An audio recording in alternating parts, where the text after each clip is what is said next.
Wall Street Memes Casino, I'm fine. and Sportsbook. Sign up now for a $20 free bet.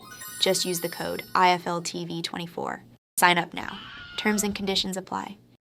This is Oscar Bevis for IFL TV. Darren, good to see you, my man. Been a while, hasn't Happy it? New Year. Obviously, I know we're both in good spirits right now because Chelsea have won 3 on the bounce. We've done the 3 on the bounce. We're back. Life's better. Yeah. Do you kind of still look at the stage that we got today? And I had it with Fury and Ngannou, and I get in it today as well. And just think this is just completely bonkers. Yeah, it is crazy, but it just shows what a draw Ngannou is and how well he done against Fury. Because if he would have got splattered all over the place, which many were expecting, this fight doesn't happen, does it? You're probably looking at AJ Hergovich or something like that. But because of the performance he put in, because of the draw he is, he's crossed over from MMA to boxing with that solid performance. He asked me the question there, or Ade said, do you think he won? I said, no. Fury won the fight, excuse me. But it was a close fight, and for a boxing novice to push the number 1 heavyweight out there to the brink at times is impressive. And do you know what? Just meeting him for the first time there, Ngannou, he's a nice, humble man. You know, there's no ego, and that just shows you what handful he is in the ring, because it's not really his showmanship that's getting him this fight. It's the way he fights and how destructive he is. So, yes, I am... Your original question, I am a little shocked at the fact that we're at an AJ and Ngannou press conference, but with the landscape and the way things are moving, no. I know we're very protective over our sport at times, boxing fans, and this is like a boxing and an MMA cross as such.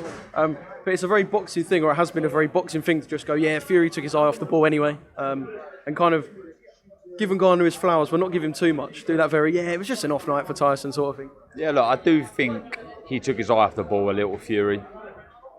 Definitely didn't perform to his best, that's for sure. Was they going to announce the Usyk fight after and all that? I think he was just thinking about that huge fight with Usyk, not taking anything away from Ngannou. Look, though I don't believe he got the best Fury, he still put in an unbelievable effort. And look, it's funny, but I do honestly believe there was times watching that fight where if you got an absolute, a normal bod off the street who doesn't know anything about boxing, and you put him in front of the telly to watch that fight, in patches, if you was to say to that person, who do you think the novice is out of these two? At times, they probably would have picked Fury to be the novice over Ngannou. He was making silly mistakes, falling over the front foot, getting caught with that left hook. Shouldn't have happened. That's, kind of not bringing your feet in, not to get too technical, but there's a better Fury still out there. But I believe AJ deals with Ngannou a lot easier than Fury did, by using the fundamentals properly, bringing in your feet, double jab, right hand. I think the right hand would do massive damage to Ngannou, because you see in that fight, he took some big shots, Ngannou, from Fury. He doesn't punch as hard as AJ, and it was due to the fact that Ngannou leans back. He leans back from the shot. He don't bring his feet out, and you can't afford to do that. If you bring, like I say, you double up the jab and throw the right hand, you're not going to miss with the shot. And if you do miss with the shot, you're not as overcommitted as what Fury was doing. He was just throwing the right hand after a single jab, and he was vulnerable, and that's why he got caught with the left hook. At least with Anthony Joshua and Francis Ngannou, we've got 2 fighters coming into the fight off the back of very good performances. I know it's something that Josh said it up there, and I know he doesn't like Anthony Joshua, but that whole we've got the old AJ back, there was a little bit of that in the Vallon performance. Yeah. I asked him that earlier. Are you getting sick of people saying that? And he said, not really, but I understand it, because... It just shows how much we love the old AJ. Yeah. I don't like really using the term, but it just shows how much we in the boxing public loved the way Anthony Joshua was fighting 4 or 5 years ago. Yeah, look, we're all nutcases, the human race. If you go back thousands of years ago, they went to people went to the Colosseum to see blood, to see people get wounded. They didn't see a gladiator try and outpoint a lion, did they? Do you know what I mean? They wanted to see a brutal finish to the competition. The jab didn't exist back then. The jab didn't exist. Nah. But that's travelled through time. We want to see blood. We want to see vicious knockouts. It's a fact. And AJ delivered that once upon a time. He does now again do that. But there was a period after the Ruiz fight where he looked a little, looked a complete, a distance shadow of himself. But we love that. We love the entertainment that he brings. And now that commitment that he uses when he throws a shot now is what has brought the old AJ back, in my opinion. So on to them two in the ring. How does it go? Knockout chaos for a reason, I guess. I think Ngannou gets stopped on his feet. He showed an incredible chin, and